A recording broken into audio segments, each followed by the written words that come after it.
لە گوندی هەسنانی سەر بە ناحیەی دیانە لە قەزای سۆران کە تەنیا 84 خێزانی تیادا دەژین لەم جەژنی قوربانەدا 50 سەرمەڕ و بزن و 15 سەر ڕەشە وڵاخیان کردوتە قوربانی و هەر ماڵێک نزیکەی 20 کیلۆ گۆشتی قوربانی بەردەکەوێت. دانیشتوانی گوندی هەسنان ساڵانە سونەتی گەورەی قوربانی کە یەکێکە لە دروشمە گەورەکانی ئاینی ئیسلام پێکەوە جێبەجێ دەکەن و پابەندی و گوێڕایەڵی خۆیان بۆ فەرمانەکانی خوای گەورە دووپات دەکەنەوە. دیارە گوندی هەسنانیەکە لەو سیفەت و سونەتانەی کەوا دەستێکی باڵیان هەیە و ڕۆڵە شکاریگەریان تێدا هەیە مەسەلەی قوربانیکردنە. هەموو ساڵێ بە جۆش و خڕۆش و بە حماسەتەوە کاتێکەوە جژنە نزیکە بی دەست لە جیرفان و لە ماڵی خۆیان ئەنێن دەست دەکەن با کڕینی ماڵیات گوێ نادەن بەوەی کەوا قەیرانە یاخود نەبوونە یان مەسەڵەن ماڵیات گرانە.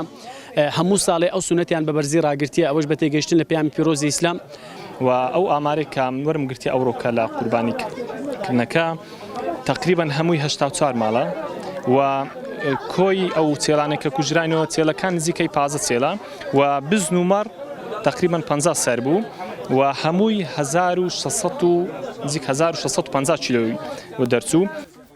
دانیشتوانی گوندەکە دەڵێن ئەم نەریتەمان لە باب و باپیرانەوە بۆ ماوەتەوە ئەوانیش بەم شێوەیە قوربانیان ئەنجام داوە بۆیە ساڵانە دوای ئەنجامدانی نوێژی جەژنی قوربان دانیشتوانی گوندەکە دەست دەکەن بە سەربڕینی ئاژەڵەکان و لە ماڵەوە گۆشتەکە ئامادە دەکەن و دواتر دەیهێنە یەک شوێن و گۆشتەکە کۆ دەکەنەوە و تێکەڵی دەکەن و بەسەر دانیشتوانی گوندەکەدا دابەشی دەکەن.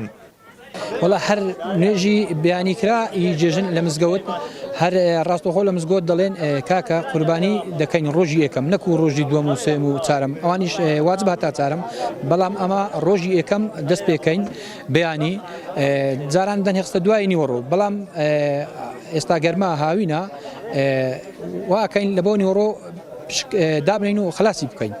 یعنی لە خەڵکی ئەو گوندەی شعارەکان هەیە ئەڵێن ئەگەر لە قوربانی قەرزیش بکرێت باشە هەموو ساڵی قوربانی بکرێت.